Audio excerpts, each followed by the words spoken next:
While the public's trust in police is incredibly low, there's actually a very simple solution to help solve South Africa's crime problem. Here it is.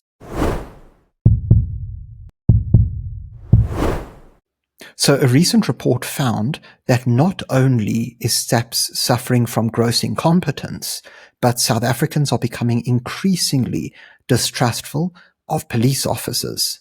Still, there is actually a very simple fix to help solve South Africa's crime problem while ensuring that citizens' faith is restored. But before we get into the solution, could I please remind you to subscribe to the channel? It's entirely free, and all you have to do is hit that subscribe button below this video. Now let's get into it. So as identified in this Newsday article, less than 40% of criminal cases in South Africa are solved. The Minister of Police, Feroz Kachalia, was responding to a written question from Build One South Africa Member of Parliament Musi Maimane, where he revealed that of the roughly 21.5 million criminal dockets that have been opened over the past 10 years, less than half have been solved. Kachalia revealed that 21,497,020 dockets were opened by the South African Police Services between the 2015-16 financial year and 2024-25. Of these, only 8,050,088, or 37% of the dockets were solved, meaning that more than 13.4 million of the dockets remain unsolved. And so, as we can see, this shows a gross level of incompetence among SAPS, but there's more. So, if we scroll down, we see that not only are the police severely under-resourced, but that nearly 2/3 of South Africans do not trust the police. And so, according to a new report from the Institute of Security Studies, it's found that Metro Police and traffic authorities has become an organizational and societal problem requiring urgent political and institutional action. The Human Sciences Research Council's data shows trust in the police has remained exceptionally low, with only 22% of South Africans expressing trust in SAPS in 2022, 2023, and 2024-25. Meanwhile, 62% reported having no trust at all. Now, of course, these numbers are alarming, and they have not been helped whatsoever given the most recent revelations regarding the Madlanga Commission. So the Madlanga Commission has rocked South Africa since General Nhlanhla Mkhwanazi gave his revelations where he alleged high-level corruption taking place between police officials as well as politicians and others. This commission has gained nationwide attention, but unfortunately, while there is a lot of truth that has been revealed, it appears that witnesses and other people who are involved in this are no longer safe. And unfortunately, it's following the trend for many unfortunate whistleblowers in South African history. So it was recently revealed that witness D in the commission, Marius van der Merwe, was murdered, and it's believed that he was murdered in an assassination linked to the case. So according to this article, police have confirmed that 3 persons of interest have been identified, and 1 has been taken in for questioning following Friday's assassination of witness D at the Madlanga Commission, Marius van der Merwe. So this investigation is still ongoing. But what is important for us to note about it is that this is going to have a negative effect on the public's trust in police, which is already exceptionally low. After all, if people are being murdered for coming forward and telling the truth about the corruption and issues going on, all that alleges is that South Africa has essentially become a mafia state. Now, of course, having distrust within the police is very problematic for the public, as they do not know who they can turn to when faced with crime. There's also the fact that while criminal cases going unsolved is a massive issue, of course it is, this is only part of the problem. You see, solving criminal cases happens after the fact, after the victims have already been harmed or worse, and the criminals have committed the crime. But there's still the issue of crime prevention that needs to be addressed. And this is something that we are going to speak directly about in the following slide. So remember I said that I have a solution for South Africa's crime problem. Well, that solution is regarding crime prevention, ensuring that people have enough security before a crime can actually be committed. And this table right here is something that's going to prove why my solution might be viable. So if we take a look at the number of police officers in the country, it's a very small number. According to SAP's annual report of 2023, there are only 179,502 officers. Now, that might sound like a large number, but once we compare it to the amount of crimes in the country, it seems that criminals vastly outnumber police.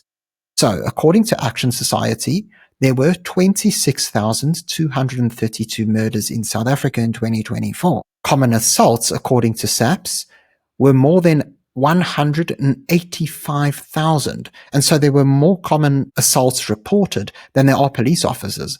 And let's not forget, these are just the reported assaults. If we look at GBV, including rape and assault, it is estimated that 95% of rape cases go unreported, and this is according to the Human Sciences Research Council. However, if we look at just the supposed 5% of reported cases, these number 48,147, and so one can only imagine how many incidents there actually are in total. But now, if it seems as if the police is vastly under-resourced and outnumbered, there's a very simple solution, and that is private security. As you can see from the Private Security Industry Regulatory Authority, or CIRA, there are over 609,000 private security officers in the country. Now, in addition to being a much larger force than the police, private security officers have already achieved resounding success in the areas where they operate. So one example of a very successful private security company I'd like to give you is CAP, which stands for Community Active Protection. So CAP primarily operates within Johannesburg, and as we can see from this quick Google search, their results have been quite staggering. Crime reduction claims an 80 to 90% reduction in crime across its operational areas in Johannesburg, including over 40 suburbs. Recent success, we see a reported nearly 40% decrease in violent crime and multiple areas with zero contact crime. There's then their use of technology, and so CAP uses advanced video analytics from Iricity and AI to detect unusual patterns, alerting command centers for rapid response. And then, of course, they have probably the most important point, which is proactive policing.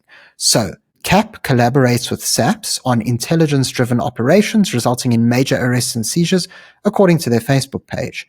Now, I'd specifically like to focus on the proactive policing part because we all know that generally police are responsive. Once you see a crime in place, you report it to the police and hope that they can come and respond. However, the crime has already happened. So, for example, if you see a house break-in, you already know that somebody's breaking into the house before the police can respond. And even if they respond within minutes, the crime is already in progress. However, private security companies such as CAP or ADT, Mantis, and others are able to have officers on the ground who patrol the areas of operation, which means that if there is any sort of crime happening, they're able to respond almost immediately, and there's a very good chance that certain criminals will be deterred from committing crimes when they see these places being so heavily patrolled. Now, you might ask yourself, well, how exactly can private security help to reduce crime when they are already operational? And this is actually quite a simple solution to discuss. It's called deputizing private security officers. You see, in the United States, there are certain instances where the police actually deputizes people, for example, campus security on university campuses, so that they are able to actually perform arrests and detain people and take them to the police station. In South Africa, this doesn't exist. And so imagine this for a moment. The private security officers are able to find out that a crime is occurring. They are able to detain the person who has committed the crime. However, they are not actually able to arrest them. And so what ends up happening is that they have to call the police. The police have to come and do the formal arrest and take them away to the station. And so in all of that time, the private security officers are left idle, having to wait on the police to respond. And who knows how long they are going to take in this response. But if you gave private security officers the ability to perform arrests themselves, think of how quickly they'd be able to process crimes and actually manage to get back on the street and take on whoever else might be out there encroaching on people's safety and security. And so ultimately, by empowering private security officers further, not only are you going to be able to have them reduce crime as they already are doing, even without the powers bestowed on them through this deputization, but you'd also be able to restore the public's confidence because they no longer have to rely on the police who they already distrust. Now, you might also be asking yourself, well, private security really is only available to the more privileged people who live in areas where it is paid for, right? But here is what's going to be so great about having private security taking over many police officers' duties. You see, if private security is able to focus on these suburbs in Johannesburg like what CAP does already, then maybe the police can redistribute their resources to underserviced areas. They can make sure that they have more officers in poorer areas where private security is not readily available. And so therefore, you are able to create a much more efficient crime-fighting system nationwide. Thank you very much for tuning into this video. If you enjoyed it, please remember to subscribe to the channel for more content. And also let me know in the comment section below. Do you like my idea of deputizing private security officers, or do you have a better solution perhaps? Curious to hear your thoughts. Until next time, I'm Matthew Cohen, and this is the Power Pod.